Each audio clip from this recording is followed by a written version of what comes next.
karibu katika kipindi cha tafsiri ya sheria, kipindi ambacho kinakuletea masuala mbalimbali ya elimu kuhusiana na swala zima la sheria. Na leo mada yetu kuu ni je, sheria ya makosa ya mtandao inakandamiza haki ya mtumiaji wa mtandao kuliko kutoa fursa ya uhuru wa matumizi ya mtandao? Je, sheria ya makosa ya mtandao inakandamiza haki ya mtumiaji wa mtandao kuliko kutoa fursa ya uhuru wa matumizi ya mtandao? Kuletea kipindi hiki utakuwa nami Vumilia Kondo, lakini siko peke yangu. Mimi ni Mohamed Isa. Nikwambia tu pamoja katika kipindi hiki cha tafsiri ya sheria kutoka hapa Chuo Kikuu cha Jordan, ambapo nikwambia tu mambo mengi ambayo utakwenda kuyafahamu ni kuhusiana na mada yetu ya leo. Kutoka meza kuu tunaye bwana Anen Nahum ambaye ni mkuu wa idara ya sheria, lakini pia ni mhadhiri msaidizi kutoka Chuo Kikuu Kishiriki cha Jordan, lakini pia ni wakili wa kujitegemea. Mswada ambao ulikuja na sheria hii ambayo leo tunayo mwaka 2015 ikapitishwa na kusainiwa na kuwa sheria.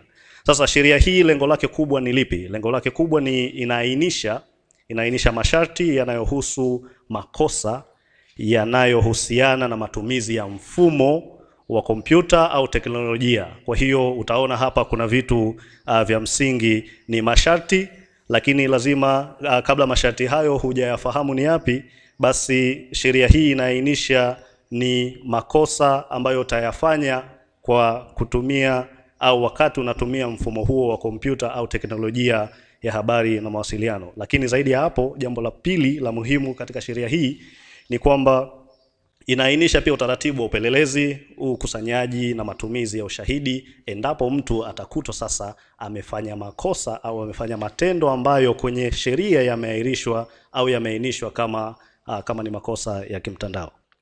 Kwa sababu mimi nimekuwa wa kwanza ambaye niko kinyume, sijajua maoni yao kwamba inakandamiza katika misingi ipi. Kwanza tu lengo la kuleta sheria kama alivyotangulia mkufunzi wetu ilikuwa ni kuanzisha makosa yanayohusu utumiaji wa mtandao na tasnia nzima ya mawasiliano. Lakini pia ilikuwa ni kuanzisha namna ya kufanya uchunguzi, kwamba uchunguzi unakuwa tofauti na ule wa makosa mengine ya kawaida.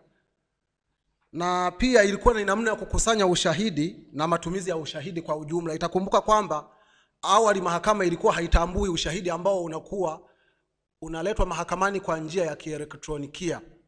Na kwa hiyo sasa sheria hizi zilikuja kutambua rasmi kwamba ukipeleka ujumbe kwa njia ya simu uliomo kwenye simu, sasa mahakama itatambua kwamba ni ushahidi unaokubalika, na hivyo utauadmiti na utatumika kwenye maamuzi ya kesi. Sasa niende moja kwa moja upande wa pili wanaosema kwamba sheria hii inagandamiza, sijajua ni katika misingi ipi, lakini yapo mawazo ya wengi sana, na nafikiri hata upande wa wanaotetea hii kauli nafikiri ndio mawazo yao. Kuna hofu kubwa ya kwamba eti ile faragha itakuwa inaingiliwa, faragha ya mawasiliano itakuwa inaingiliwa katika hali ya kuchunguza. Hiyo ni hofu ya kwanza. Lakini pia imenyima uhuru wa haki unaotajwa kwenye katiba ya mwaka 1977 na hasa ibara ya 18. Na ukiisoma ibara ya 18 unaona kwamba ni ibara ambayo iko absolute, kwamba haina clawback, yani haiweki hiyo haki, haiweki subject kwa sheria fulani, inasema tu utakuwa na uhuru basi. Sasa hii hofu ya kusema kwamba faragha itakuwa inaingiliwa wakati wa uchunguzi, jamani, vile vyombo au mamlaka zinazopewa kufanya uchunguzi wa makosa haya ni vyombo kwanza vinakuwa trained katika uchunguzi, na hachunguzwi mtu yeyote, anachunguzwa mtu ambaye ametiliwa mashaka kufanyika makosa haya. Na kwa hiyo sasa kuna maadili ya vyombo ama mamlaka zinazochunguza hizi, ikiwa ni pamoja kutotoa taarifa kwa mtu yeyote juu ya mwenendo wa uchunguzi wa lile kosa linalochunguzwa, isipokuwa tu mamlaka zinazohusika, ikiwa pamoja na mahakama. Asante mtendaji wetu wa kwanza kutoka upande wa jinai ambao wao hawakubaliani na kauli hii ambayo iko mezani kwa siku hii ya leo. Twende tukamsikilize mtu mwingine wa pili ambaye pia na yeye hakubaliani na kauli hii, bwana Jackson Msuya. Yeye analipi katika hili? Asante sana. Kimsingi kikubwa ambacho tunaweza kuzungumza ni kwamba wenye hofu kwamba sheria ya mitandao ya makosa ya jinai ambayo inasababisha makosa ina shida. Issue ni moja, kwamba wale tu ambao wanatoa information za uongo zenye nia na dhamira ya kudanganya umma au kusababisha madhara fulani katika jamii ndio ambao wanasema sheria hii haifai. Ukijaribu kusoma kwenye katiba, hasa ibara ya 18 inaeleza haki ya kutoa maoni. Hiyo ni sahihi. Lakini unapoenda kwenye ibara ya 30 inazungumza bayana kwamba haki yako hautaitumia katika dhamira ya kuinja haki ya mtu mwingine au umma wa watu. Sasa wale ambao wanatoa information za uongo kwa dhamira ya kudanganya umma au kufanya chochote ambacho si sahihi ndio wanasema sheria hii haifai. Kwa hiyo tuweke tu wazi kabisa kwamba swala la uhuru wa maoni limeanzia mbali kisheria. Limeanzia kuanzia sheria tamko la haki za binadamu la mwaka 48, ikaenda kwenye ICCPR na sheria nyingine.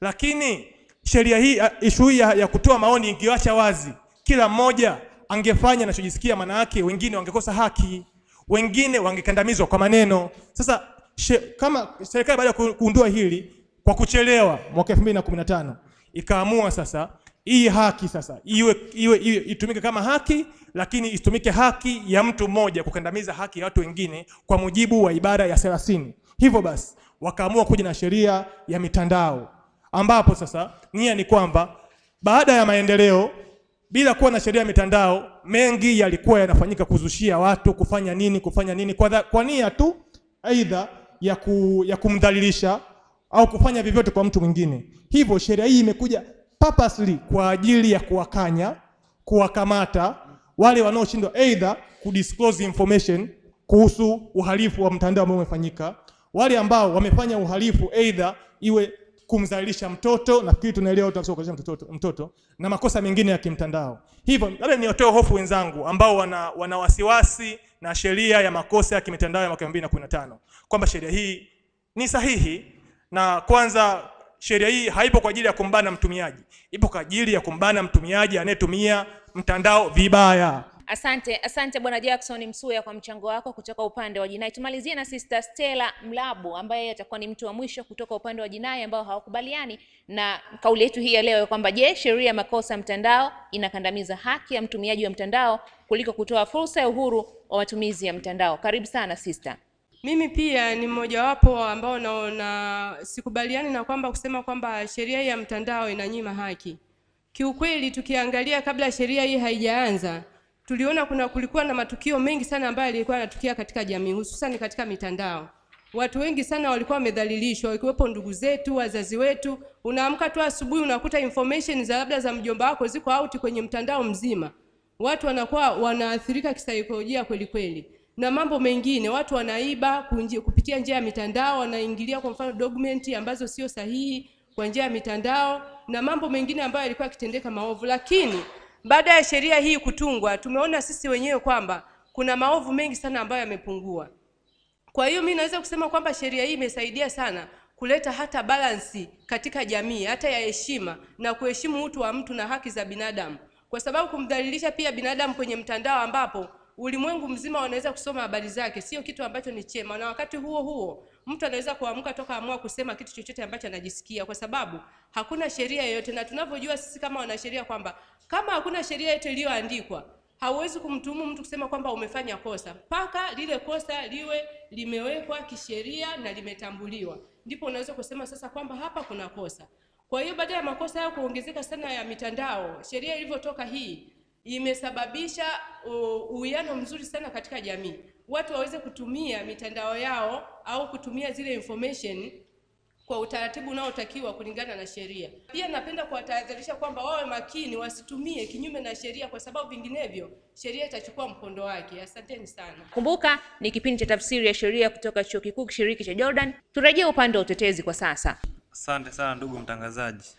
Katika baadhi ya vifungu katika sheria ya uhalifu wa mtandao wa mwaka 2015, tukiangalia kabisa katika kifungu namba 8 kinachoongelea kuhusu utumiaji wa data bila ruhusa, kifungu hichi kinamzuia mtu yeyote kutumia kompyuta au any protected data pasipo ruhusa yeyote, na inasema kabisa kwamba yeyote ambaye atatumia hizo data basi hatakuwa amefanya kosa la jinai. Kwa namna fulani basi unakuta kwamba hichi kifungu akijaweka uwazi au akijaweka kinga yoyote kwa mtu yeyote ambaye hatatumia kompyuta kwa malengo mazuri. Kwa mfano, mara nyingi sisi huwa tunafanya research. Unaweza kwenda kufanya research. Unapofanya research inatakiwa basi baada ya kumaliza research upeleke ripoti yako ya research. Kwa hiyo unakuta kwamba yani mtu anayefanya research anakuwa anafanya research kwa maono na good intention. Sasa hiki kifungu kimefeli kabisa kuonesha kutoa kinga kwa yeyote yule pale ambaye ataonekana kwamba je, ametumia hizo data katika intention nzuri.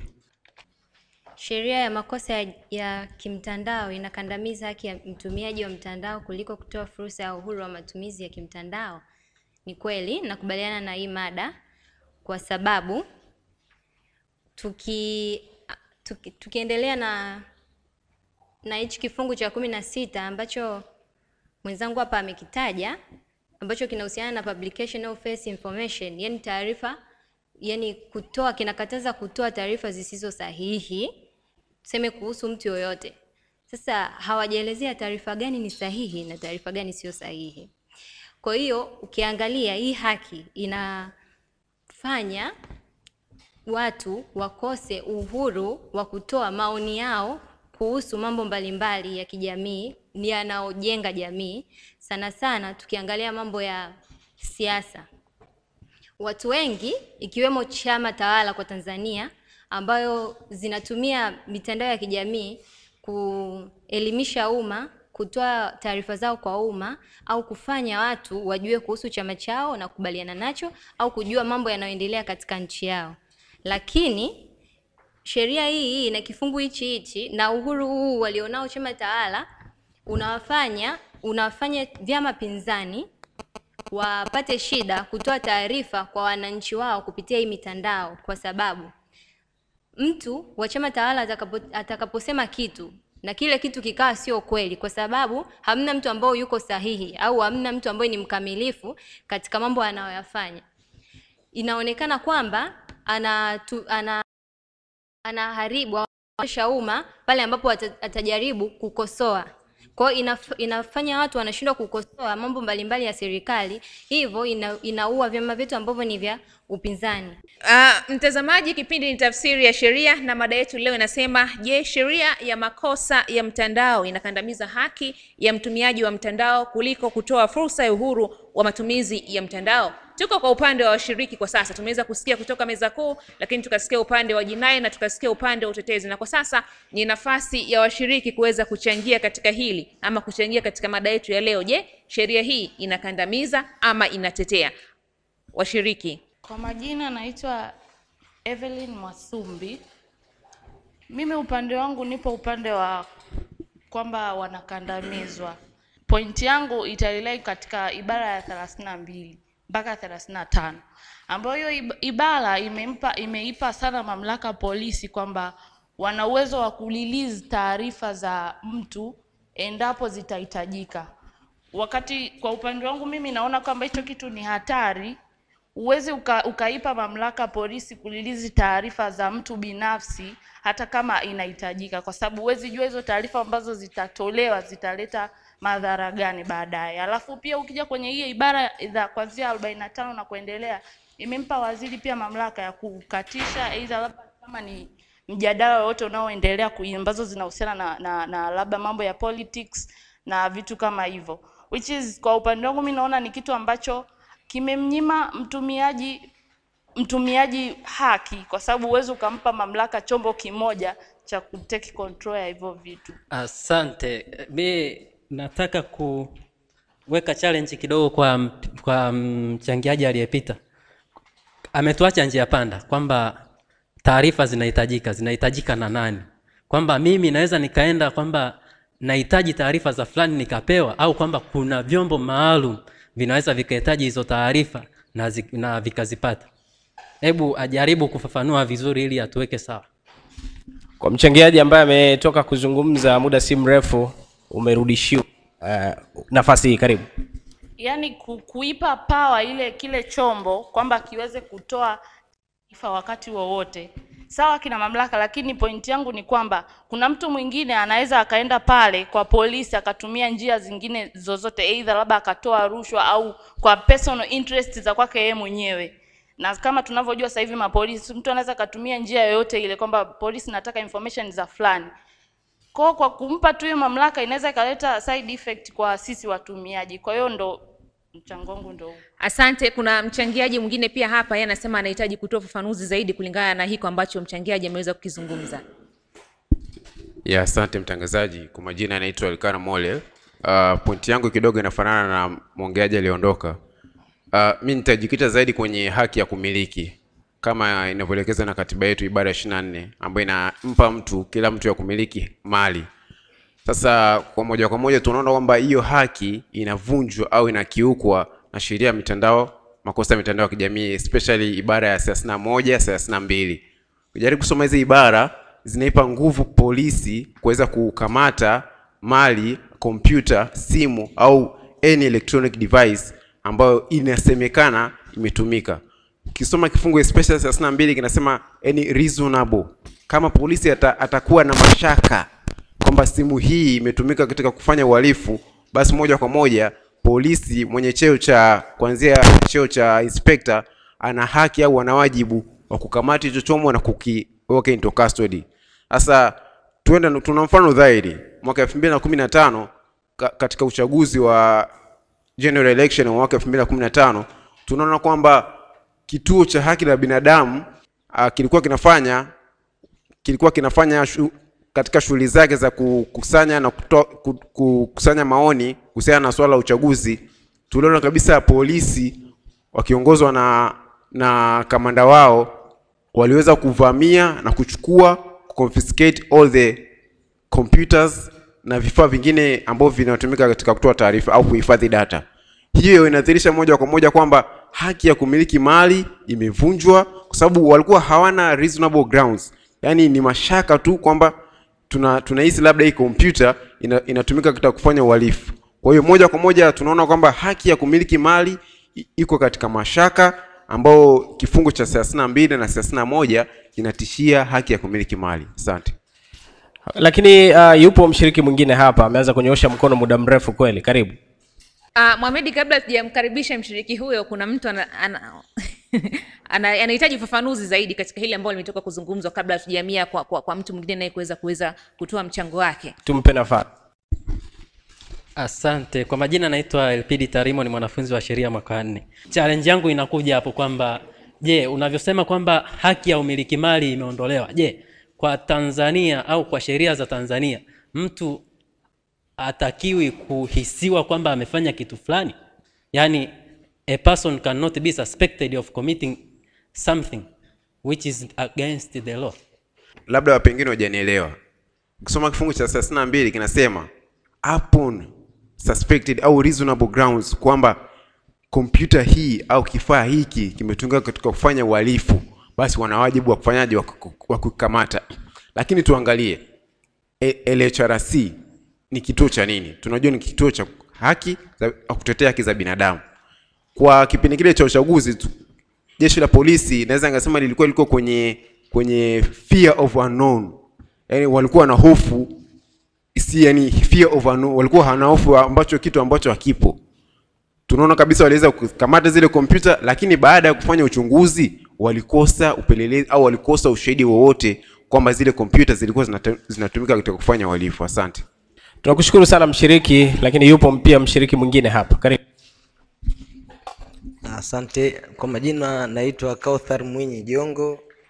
Mimi sikutaka au sikupenda sana kuentertain walipoanzia wenzangu, ila kwa upande wangu mimi matatizo ama mapungufu yaliokuwepo ndani ya sheria hii ambayo yanaweza yanakandamiza upatikanaji au ukosekanaji wa haki kwa mtumiaji wa mtandao.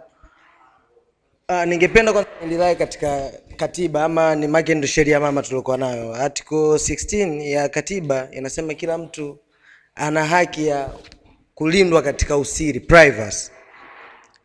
Na imeeleza wazi kwamba every person is entitled to respect and the protection of his person, the privacy of his own person, his family, and of his matrimonial life, and the respect and the protection of residence and the private communication. Imeeleza wazi kabisa, lakini mapungufu na ndo kitu pekee ambacho kwangu nakiona ni kikubwa kinachoweza kukandamiza haki ya mtu Mimi naona kwa upande huo tu sheria ina mapungufu na inakandamiza kwa hilo. Asante sana. Asante mchangiaji, lakini pia tuna mchangiaji mwingine hapa, bila shaka yeye sio anachangia, ana point ya kuongezea ama kuuliza hapo. Kwa majina naitwa Graydon Gretchen.